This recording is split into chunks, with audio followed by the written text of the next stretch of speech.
आज हम लोग देखेंगे हो कुड़ी का भाग 3। गांव में उस समय मतलब श्रमदान चल रहा था। श्रमदान का मतलब होता है किसी चीज़ की उम्मीद नहीं रखना। मतलब अगर कुछ आप कर रहे हो तो उसके बदले आपको कुछ मिले, इस चीज़ का कोई उम्मीद नहीं रखना चाहिए। अर्थात सेवार्थ भाव से किसी की मदद या कहीं आपको बोला जा रहा है तो वहाँ आप मदद करने के लिए जा सकते हैं। गांव के सभी कोकचो स्कूल को एक साथ कदम से कदम मिलाकर बढ़ चढ़कर सहभागिता निभाने पड़ रही थी उस समय। सभी गांव के जितने भी ये कोकचो स्कूल मतलब कोकचो में जितने भी स्कूल आते हैं उसके अंतर्गत सभी स्कूलों को उस दिन श्रमदान का योजना चलाई गई थी। स्टूडेंट पढ़ते पढ़ते कुछ और भी सीखने को मिले बोल के एक्स्ट्रा करिकुलम एक्टिविटी भी करवाते थे, जैसे बगीचा लगाना, पानी डालना, पेड़ पौधा लगाना, ये क्या बोलते आसपास साफ़ सफाई रखना, वह सब सिखाते थे उस समय। चलिए इससे नीचे देखते हैं। बचपन का जो समय होता है वह मतलब बहुत अच्छा होता है। उस समय सीखने के लिए बहुत अच्छा समय होता है। विद्यार्थी को मतलब हमेशा उस समय का मूल्य को जानना चाहिए। अर्थात यह एक स्वर्णिम काल कहलाता है। जो विद्यार्थी का जो काल होता है वह स्वर्णिम काल कहलाता है। और इसके बारे में विस्तार से जानेंगे, वीडियो में बने रहिए। हप्पल बप्पल जो है अप्रैल मई का महीना होता है। हप्पल मतलब अप्रैल, बप्पल मतलब मई। श्रमदान में शिक्षकों ने भी बढ़ चढ़कर हिस्सा लिया। शिक्षिकाओं ने, जिस कारण से वहाँ के बच्चे भी उन लोगों से प्रेरित हुए। कोकचो गांव के किनारे महाबुरु नाम का एक जंगल हुआ करता है। मतलब यहाँ करता है, अभी भी ये करता था तो नहीं होगा। अभी महाबुरु नाम का स्कूल है।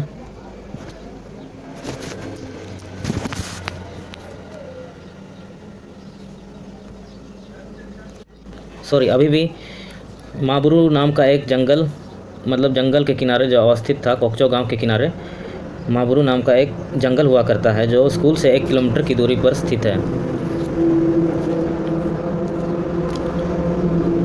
आगे देखते हैं नीचे। रुगना और मरंग दादा तिरसी हतम के घर जाते हैं। मतलब इसमें रुगना और मरंग दादा जो तिरसी हतम कुछ काम के वास्ते से जाते हैं। वर्ग मॉनिटर को रुगना और मरंग दादा छोड़ स्कूल वापस चले आते हैं। मतलब जंगल में ही वर्ग मॉनिटर को छोड़कर आ जाते हैं। कुछ काम में फंस जाते हैं तो छोड़कर आ जाते हैं। इसमें देखेंगे वीडियो में आगे। बकई झाड़ी बकई जो होता है, झाड़ी का घेरा होता है, वहाँ से पत्थर उठा कर ले जाते हैं स्कूल की ओर। वो जो रुगना और मरंग दादा हैं वो पत्थर जो है झाड़ी के किनारे, जो तिरसी हतम का यह घर का झाड़ी होता है, झाड़ी किनारे झाड़ी का जो घेरा होता है उसके नीचे से पत्थर ले जाते हैं। ये दोनों जंगल नहीं जाते हैं उस समय। चलिए वीडियो में आगे बढ़ते हैं।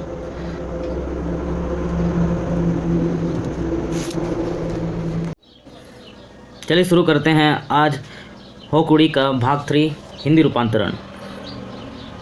गांव के स्कूल में श्रमदान का प्रचलन उस समय हुआ करता था। कभी कभी श्रमदान का कार्यक्रम सब होने लगता था। बच्चे सीखे बोलकर उन्हें इस प्रक्रिया में जो शामिल किया जाता था।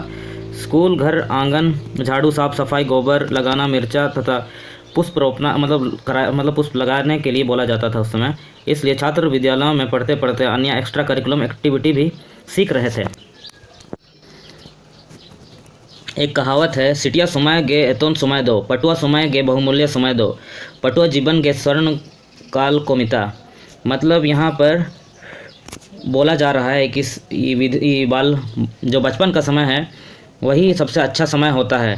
उसके बाद विद्यार्थियों का समय बहुत अमूल्य बहुमूल्य होता है। अर्थात जो एक स्वर्णिम काल कहलाता है। यही इसमें इस पद के माध्यम से हमें समझाया जा रहा है कि समय अत्यंत ही बहुमूल्य है। एक बार जो समय गया वो दोबारा लौट कर नहीं आता है। नैन गोनोंग समय माँ दिमसी को नमोआ बताना चाहता है कि यह अमूल्य जो समय है वह प्रतिदिन नहीं मिलता है। समय दो कह तंगी सेनो यन समय उसत एक कार हुआ उरेवा। मतलब एक बार जो समय गया वो वापस लौट कर नहीं आता है। के बाद जो परिच्छेद है जेठे सिंगी हुबायाना, यहाँ पर बोला जा रहा है गर्मी का सीज़न पहुंच गया।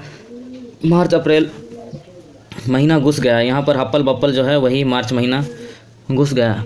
सुबह स्कूल शुरू हो गया, श्रमदान का समय पहुंच गया। वैसा ही कोकचो स्कूल में एक दिन श्रमदान का कार्यक्रम चलाया गया या रखा गया। इस श्रमदान योजना में विद्यार्थियों को बहुत बढ़ चढ़ कर भारी मतलब अपनी सहभागिता से भारी भीड़ में एक दूसरे का साथ देकर हाथ बांटते हुए इस कार्यक्रम में भाग लेना था।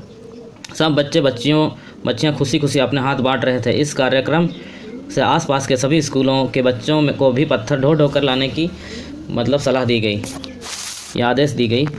वहाँ पर एक साथ होता था सभी स्कूल के बच्चों को, एक दिन का ये श्रमदान योजना चलाई जाती थी कोकचो स्कूल मतलब कोकचो गांव में। मास्टर सब भी बढ़ चढ़ कर हिस्सा लिए, वे भी विद्यार्थियों के साथ मतलब वे विद्यार्थियों के साथ चल गए। शिक्षक शिक्षिकाओं को देखकर सभी हंसी खुशी काम करने लगे, बच्चे सब जो थे वहाँ के। लेकिन इन लोगों में कुछ आलसी बच्चे भी हैं जो इस दिन पत्थर लवाएंगे बोल कर नहीं आते हैं, मतलब उस दिन जो पत्थर लवाएंगे बोल के उस दिन एब्सेंट रहने लगे। कोकचो हाथू कुट्टी रे महाबुरु नुतुम मियाँ गुटू मीना। कोकचो गांव के किनारे एक महाबुरु नाम का एक जंगल है। यह महाबुरु जंगल तो कोकचो स्कूल से मतलब बस 1 किलोमीटर की दूरी पर अवस्थित था, मतलब अवस्थित है अभी भी। यहीं से विद्यार्थी पत्थर लेकर स्कूल की तरफ झुंड लगाकर चलते हैं। इसमें झुंड लगाकर चल के आते हैं, चल के जाते हैं एक लाइन क्रमबद्ध स्थिति में। स्कूल की तरफ झुंड लगाकर चलते हैं। कीता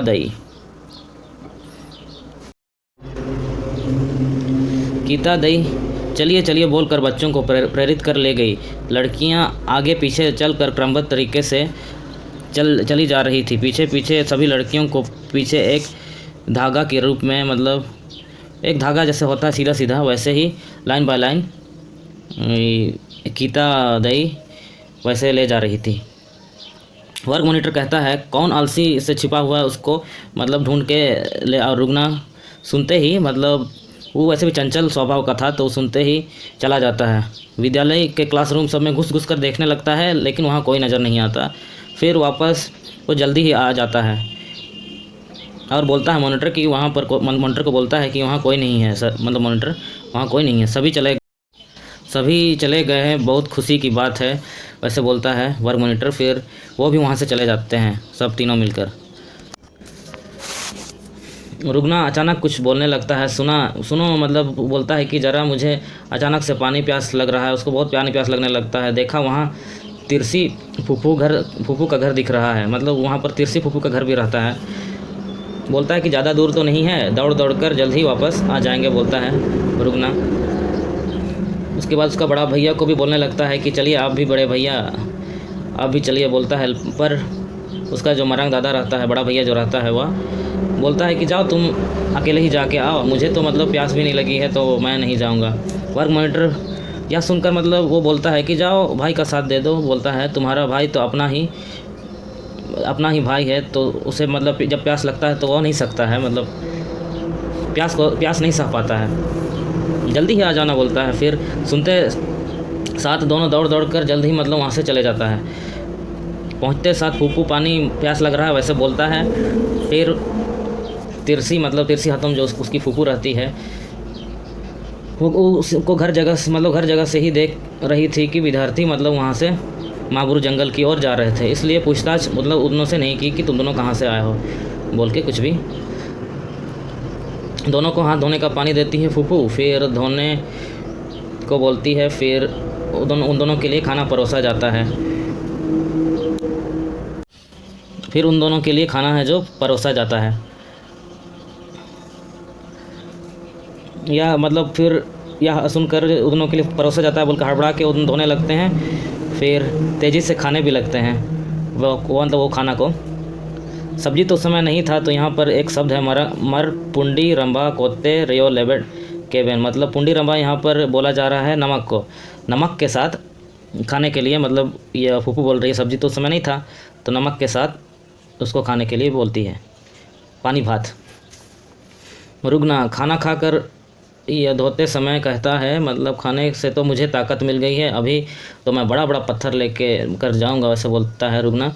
लेकिन मरंग दादा बोलता है बड़ा बड़ा पत्थर तो तुम मतलब केवल उठा के, ये बड़ा बड़ा पत्थर तो, मरंग दादा बोलता है बड़ा बड़ा पत्थर तो तुम उठा कर ले जाओ, मैं तो मुट्ठी भर ही मतलब समाने वाला पत्थर ले जाऊंगा। गीता दाई पीछे पीछे एक धागा रूपी लाइन बनाकर मतलब बच्चा लोग को ले जाती है, धागा जैसे सीधा सीधा, चलो हम दोनों भी उस लाइन में घुल मिल जाते हैं, वैसे बोलता है वो दोनों। जाते वे फूफू घर के झाड़ी से बने मतलब दीवार जगह पत्थर सब रखा हुआ था शायद, तो वो उठा कर वहाँ से चल देते हैं। इधर महाबुरू जंगल में मॉनिटर प्रतीक्षा कर रहे थे। मॉनिटर को तो वो दोनों भूले गए थे कि मॉनिटर भी वहाँ पर था बोलकर। वे दोनों मतलब आए और सब साथ में जाएंगे वैसे वो सोच रहा था, वो पूरा वेट कर रहा है, प्रतीक्षा कर ही रहा था उस समय। मॉनिटर बोलता है कहाँ है वे दोनों, अभी तक नहीं पहुँचे हैं दोनों के दोनों, कितना कि उन दोनों को प्यास लग रहा है और बोल भी नहीं पा रहा है कि और थोड़ा देर रुक लेते हैं। प्यास उन दोनों का जब तक ना बुझे तो वो दोनों कैसे आएंगे, वैसे उनका मतलब वो स्मरण कर रहा था क्लास मॉनिटर, मतलब अंदर अंदर अपने सोच रहा था। लेकिन इतना देर प्रतीक्षा के बाद भी उसका मतलब वो दोनों आया नहीं, तब तो वो सोचने लगा कि उसका जो क्या बोलते हैं उसको शक होने लगा, उसका प्रतीक्षा का बांध भी टूट गया था। फिर वह वहाँ से चल गया इतना वेट करने के बावजूद। फिर स्कूल पहुंचकर वह देखता है कि रुगना दोनों तो हंसी खुशी अब वे दोनों पहुंच गए हैं, मतलब वहाँ पहुंच जाता है। वो बोलता है क्या बोल रहे हैं, वर्ग मॉनिटर बोलने से कोई लाभ नहीं है। वह सोचता है पत्थर तो आखिर ला ही दिया। ये दोनों सब एक दूसरे को देखकर मंद मंद मुस्कुरा रहे थे। बाद में यह कहानी मतलब भाग 3 का यहीं तक था। इसके बाद चौथा भाग हम लोग देखेंगे, फिर आगे बढ़ेंगे, आगे धीरे धीरे इसको कंप्लीट करने की कोशिश करेंगे जितना जल्द हो सके। चलिए तब तक के लिए जोहार, फिर मिलते हैं नेक्स्ट वीडियो में।